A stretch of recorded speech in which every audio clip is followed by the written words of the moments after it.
নমস্কার চাষি ভাইরা, নমস্কার সকল দর্শকবৃন্দ এবং শ্রোতাদেরকে। আজকের একটা নতুন ভিডিওয় মানে বেশ এক মাস পরে আপনাদের সঙ্গে প্রায় দেখা হচ্ছে। অনেক দিন ভিডিও দিইনি, কারণ রয়েছে। কারণ হচ্ছে আমার শরীর খারাপ ছিল, শারীরিকভাবে অসুস্থ ছিলাম, সে কারণে ভিডিও দেওয়া হয়নি বা আপনাদেরকে কোনো রকম আপডেট বা আপনাদের সঙ্গে কোনো রকম যোগাযোগ আমার কিন্তু হয়নি। অনেক দিন পরে আপনাদের সঙ্গে দেখা হচ্ছে। কে কেমন রয়েছেন অবশ্যই কমেন্টে জানাবেন, আর অবশ্যই আপনাদের ফসলটা কেমন রয়েছে বা আপনাদের কি এখন কি খবর সেটা কিন্তু লিখে জানাবেন।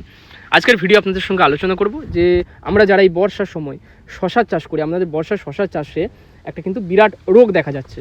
সেটা হচ্ছে কি না, পাতাটা কিন্তু ডগাটা কুঁকড়ে যাচ্ছে। লত ছাড়ার পরে পাতাটা কুঁকড়ে যাচ্ছে, ডগাগুলো কিন্তু ছাড়ছে না।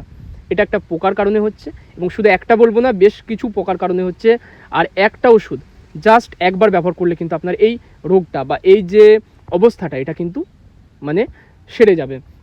আপনার গাছের নতুন করে যে ডগা সেটা কিন্তু মেলবে, গাছটা পুনরায় সুস্থ হয়ে উঠবে এবং নতুন করে কচি পরিষ্কার এবং রোগ মুক্ত ডগা কিন্তু ছাড়বে। এখানে আপনারা প্রমাণ দেখতেই পাচ্ছেন, দেখুন গাছটায় কিন্তু রোগ ছিল, আগে থেকে বুঝতেই পারছেন। এবং সেটা আমি ওষুধ দেওয়ার পরে আপনাকে ডগাটা দেখালাম, একদম পরিষ্কার স্বচ্ছ, কোনো রকম পোকাও নেই, কোনো রকম রোগও নেই। এই যে রোগটা দেখতে পাচ্ছেন, এই যে রোগটা, এটা হচ্ছে সবচেয়ে মারাত্মক। এটা যদি আপনার জমিতে আসে, দেখতে পাচ্ছেন এ কিন্তু আর পুনরায় আপনার লতটাকে ছাড়তে দেবে না, বা লতা ছাড়লেও সেখানে শশা কিন্তু হবে না, ফলন হবে না। ফলনটা আপনার বলতে পারেন 80 থেকে 90% কমিয়ে দেবে যদি এই রোগ আপনার জমিতে আসে। তো এটা অনেকে কিন্তু বলে থাকে যে কোঁকড়ানো রোগ, শশাটা পাতাটা কুঁকড়ে যাচ্ছে। অনেকে বলে মোজাইক রোগ, অনেকে আবার বলে পোকার জন্য ডগাটা ছাড়ছে না, পোকার জন্য ডগাটা নষ্ট হয়ে গেছে। নানা রকম জায়গায় নানা রকম কিন্তু আমাদের মানে পর্যবেক্ষণ আমরা করি এবং সেটাকে আলাদা আলাদা নামে ডাকি। দেখতেই পাচ্ছেন এখানে কিন্তু শশা ধরে রয়েছে, এই অবস্থাতেও কিন্তু এই রোগ বা এই পোকার আক্রমণ হয়। আচ্ছা, পোকা করছি, কি পোকা সেটা বলা দরকার। সেটা হচ্ছে এখানে আপনারা যদি লক্ষ্য করেন, দুটো একটা কিন্তু সাদা মাছি রয়েছে। সাদা মাছি এর রস শোষণ করে খাচ্ছে এবং পাতাটাকে নিচের দিকে গুটিয়ে দিচ্ছে। আর একটুখানি ডগায় যদি আপনারা লক্ষ্য করেন, ডগাতে এখানে ক্যামেরায় হয়তো উঠছে না, কিন্তু ডগার দিকেও পোকা রয়েছে। কি পোকা না, সেটা হচ্ছে থ্রিপস, অ্যাফিডস এবং জ্যাসিড। ইংরেজিতে এই শব্দগুলো বললাম, বাংলায় যদি আপনাকে অনুবাদ করে বলি, সেটা অনেকে আপনারা দেখবেন জাব পোকা বলে থাকি, অনেকে সরু চুলচুলে পোকা বলে থাকি, ঠিক আছে না? এই সব নামে আমরা কিন্তু ডাকি। দেখবেন একটুখানি ঠিক ওই সবুজ রঙের পোকাগুলো হয়, ছোট ছোট, খালি চোখে কিন্তু সহজে দেখা যায় না। এই যে পোকাগুলো, এরা কিন্তু পাতাটাকে উপরের দিকে কুঁকড়ে দেয়, উপরের দিকে। সাদামাছি কী করে, নিচের দিকে কুঁকড়ে দেয়, আর এরা উপরের দিকে কুঁকড়ে দেয়। এর ফলে কী হয়, গাছ কিন্তু নতুন করে ডালপালা মেলতে পারে না, গাছের ডগাটা বৃদ্ধিটা থেমে যায় এবং এরা সমস্ত যে মানে পুষ্টি সেটাকে শোষণ করে নেয়, ক্লোরোফিলটা নষ্ট করে দেয়। এর ফলে কী হয়, এছাড়াও কিন্তু এরা কী করে না, বিভিন্ন ধরনের যে রোগগুলো, শশার কি একটা মেন রোগ হচ্ছে মোজাইক রোগ, সেটাকে কিন্তু এক গাছ থেকে আরেক গাছে ছড়িয়ে দেয়। এর ফলে শশার ফলন 90% অবধি কমে যেতে পারে, আর আপনার শশা গাছ নষ্ট হয়ে যেতে পারে। এটা থেকে রক্ষা পেতে হলে কি ওষুধ ব্যবহার করবেন? আমি নিজে ওষুধ ব্যবহার করে খুব ভালো রেজাল্ট পেয়েছি, এবং সে কারণেই আপনাদেরকে কিন্তু একটা ওষুধের কথা আজকে আপনাদের কাছে রাখছি।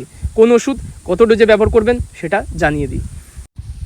তো ওষুধের ব্যাপার যখন আসছে, অবশ্যই আমি আগে ভাগে বলে রাখি, এটা কিন্তু রাসায়নিক ওষুধ, রাসায়নিক কীটনাশক, তাই অবশ্যই সেটা মাথায় রেখেই ব্যবহার করবেন। জৈব কীটনাশকে কিন্তু এই রোগটা সারানোটা একরকম বলতে পারেন প্রায় অসম্ভব। অনেক রকম ওষুধ অনেক রকম আমি কিন্তু ব্যবহার করেছি জৈব, এবং এই রোগটাকে বা এই পোকাগুলোকে মারতে কিন্তু জৈব ওষুধ অতটাও কিন্তু কার্যকরী হয় না।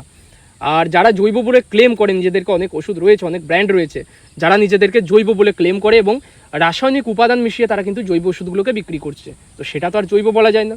কোন কোম্পানি কোন ওষুধটা সেটা আজকে আমি রাখলাম না, কারণ হতে পারে সেটা লিগালি আমার উপরে হয়তো কেস করতে পারে, সেই বিষয়টা রাখলাম না। আজকে আপনাদেরকে যে ওষুধটার কথা বলছি সেটা হচ্ছে বেস্ট অ্যাগ্রো লাইফ লিমিটেড কোম্পানির রনফেন, ঠিক আছে? রনফেন, বুঝেছেন? নামটা মনে রাখবেন, রনফেন। আপনাদেরকে আমি এখানে ছবিও দেখিয়ে দিচ্ছি।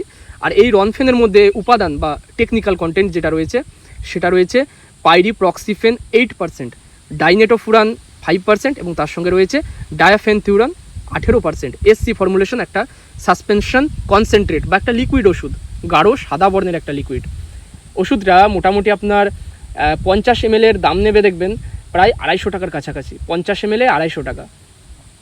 দামটা যদিও বেশি মনে হচ্ছে, কিন্তু এর যদি একবার আপনি ব্যবহার করেন, এর রেজাল্ট আপনি কিন্তু সচক্ষে দেখতে পাবেন।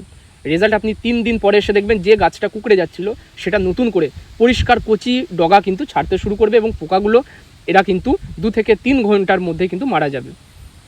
অবশ্যই মনে রাখবেন এই যে ওষুধটা ব্যবহার করার কথা বলছি এর সঙ্গে সিলিকন বেসড আঠা বা স্টিকার ব্যবহার করবেন, যাতে করে ওষুধটা বর্ষার সময় ধুয়ে না যায়।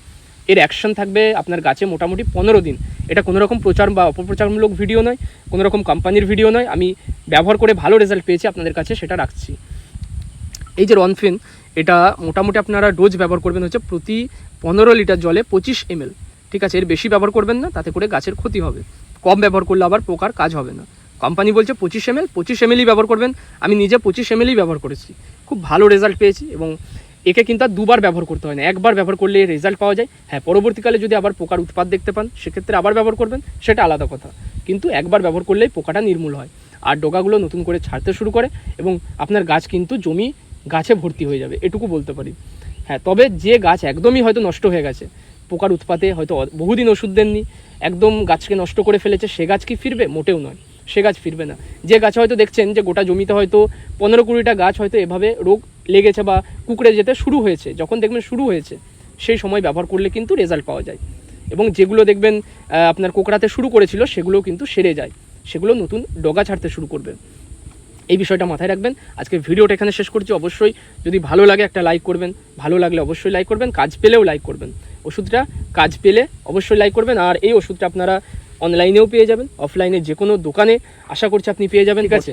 আর চাইলে আপনারা এই কম্পোজিশনের যে কম্পোজিশনগুলো আপনাকে বললাম, অন্য কোম্পানিরও যদি ওষুধ পান, যেমন জেইউ কোম্পানির ত্রিদেব রয়েছে, সেম কম্পোজিশন, সেম টেকনিক্যাল, ওটাও আপনারা ব্যবহার করতে পারেন। এবং ব্যবহার করার পরে অবশ্যই আমাকে রেজাল্টটা জানাবেন। আজকে এখানেই শেষ করলাম।